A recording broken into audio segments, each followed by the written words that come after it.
Hello everyone and welcome back to yet another average review. It's been way too long since I've made one, but I'm back and I'm going to be reviewing the Marvel Legends Spider-Man No Way Home Sandman.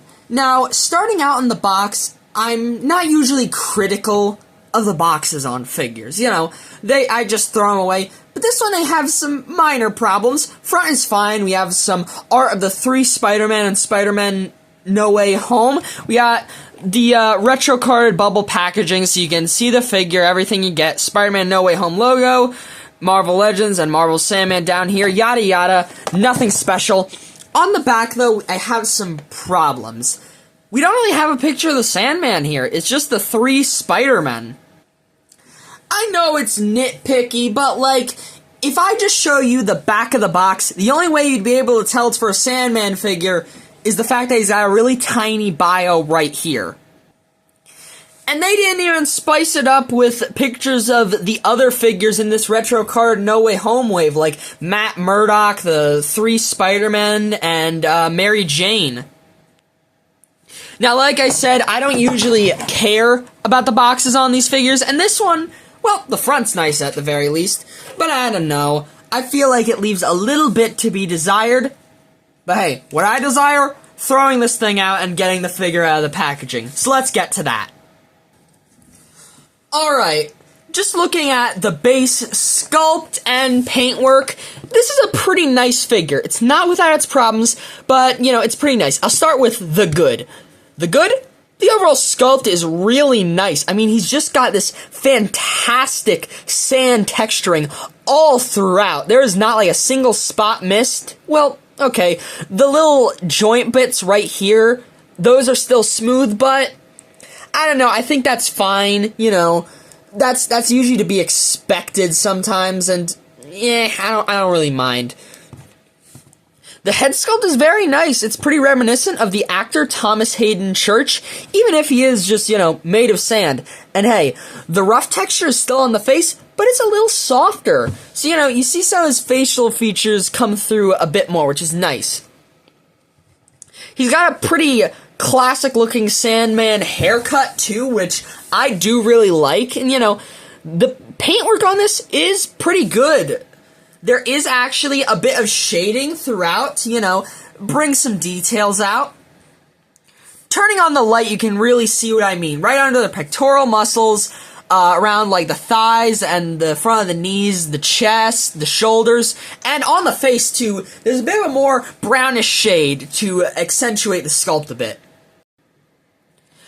Granted, there isn't as much on the back, but there's still some there, which is a nice touch. Now, I do have some minor issues. I feel like the knees look a bit short compared to the thighs, right? Like, these should be, like, a little bit longer, and that makes the torso also look pretty long by comparison to the legs. Taking out Black Panther on the Vulcan body mold, you can really see what I mean. The thighs, pretty normally proportioned, but down to the knees, they're, like, maybe half an inch short, maybe less.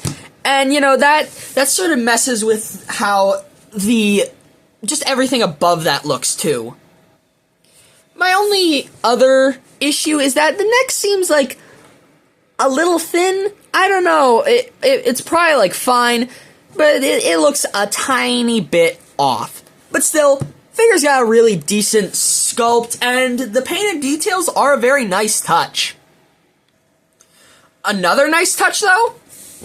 The feet are all kind of melty, like he's, you know, made of sand, and, you know, just sort of making the overall shape of feet, but the sand is kind of just, like, you know, melting into the ground. Well, melting wouldn't be the right word, maybe crumbling?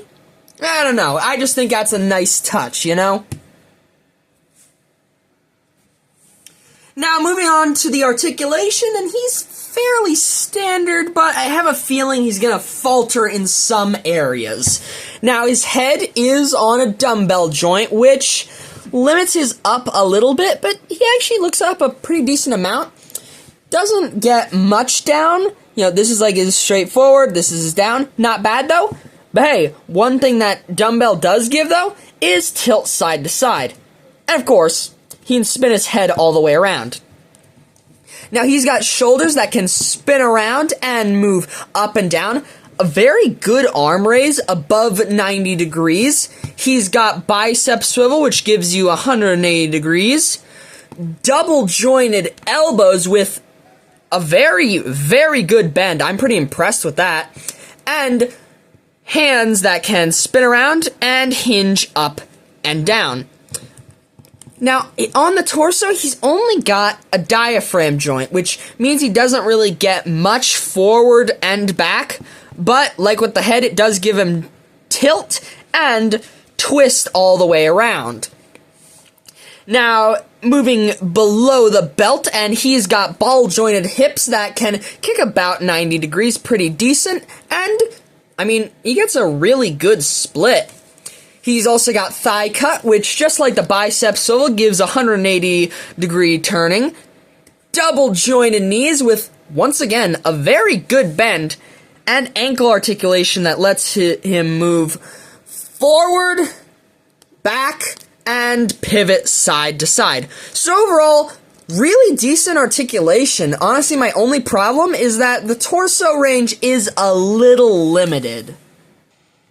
Now, moving on to figure comparisons, and we have to start out with the standard male and female Marvel Legends comparisons in this series. Renew Your Vows, Spider-Man, and Spinneret. Now, the thing that's great about this Sandman is that, since Sandman pretty much just looks the same in the comics as he does in the movies, well, that just means you can use this guy as a comic Sandman too, except he's just, in his sandy form instead of his usual shirt and pants look. Also, if you're going for a more Steve Ditko kind of look for Spidey, here he is with the Marvel Legends Amazing Fantasy 15 first appearance Spidey. I don't know, I just really like the way these two look together. Of course, when we're talking about No Way Home Sandman, we gotta bring out No Way Home Spidey. This is specifically the Final Swing Tom Holland version, and just like this Sandman, you can fit him into both your comic and movie displays. I also like how Tom Spidey is shorter than Sandman, since Tom Holland is around 5'7", and Thomas Hayden Church stands at 5'11". For, I think, the only other No Way Home figure I have, here he is with J. Jonah Jameson, played by J.K. Simmons. Now, moving on to some villains, comic and movies, and for the only other two members of the original Sinister Six I have, here's Sandman with Dr. Octopus and the Vulture. This isn't the classic Vulture, though. This is the Ultimate version of Vulture that came in a 2-pack with Ultimate Spidey, and both Doc Ock and Vulture are here without their arms or wings because, well, that would just make them harder to fit into frame. For a Spider-Man 3 inspired comparison, though, here he is with the Green Goblin and Venom by Toy Biz and Hasbro, respectively. For some actual figures from the Raimi trilogy, though, here we have the Willem Dafoe Green Goblin and Alfred Molina Doc Ock by Toy Biz. I am hoping to get the Hasbro version of the Spider-Man 2 Doc Ock by Hasbro soon, though. And just for fun, here's Sandman with the retro-carded version of The Thing, because Sandman was actually a member of the villainous team, the Frightful Four, and also happened to share a beer with Blue-Eyed Benji in the comics. Although, as is tradition in this series, here's the Marvel Legends No Way Home Sandman with Hit Monkey and Goliath. Now, moving from comparisons to the accessories, well, Sandman's got a pretty solid amount. There's, of course, the pair of fists that he came packed with. He also gets a pair of open hands, too. He gets this pair of arm attachments, which let him also have these massive open hands. Honestly, a pretty solid selection of accessories, although I'd be lying if I said I wouldn't have preferred a mace or hammer hand instead of these, similar to how the retro-carded comic Sandman is. But still, I can't really complain. These are pretty solid. Now, I'm not gonna be the first or last guy to say this Sandman figure ain't perfect. He's got a couple problems, but honestly, I feel like he's still pretty solid, which surprised me a little since I thought he'd just be, alright. A way to fill the Sandman-shaped hole in my Spider-Man collection. But, yeah, he's really good. I like him. Overall, I think I'd give the Marvel Legends Spider-Man No Way Home Sandman a serviceable 8 out of 10. It's a serviceable figure, so he gets a pretty serviceable score. I hope you're all having a wonderful Sunday, and I hope you're all as excited for Christmas as I am. Well, other than that, bye-bye. See you next time.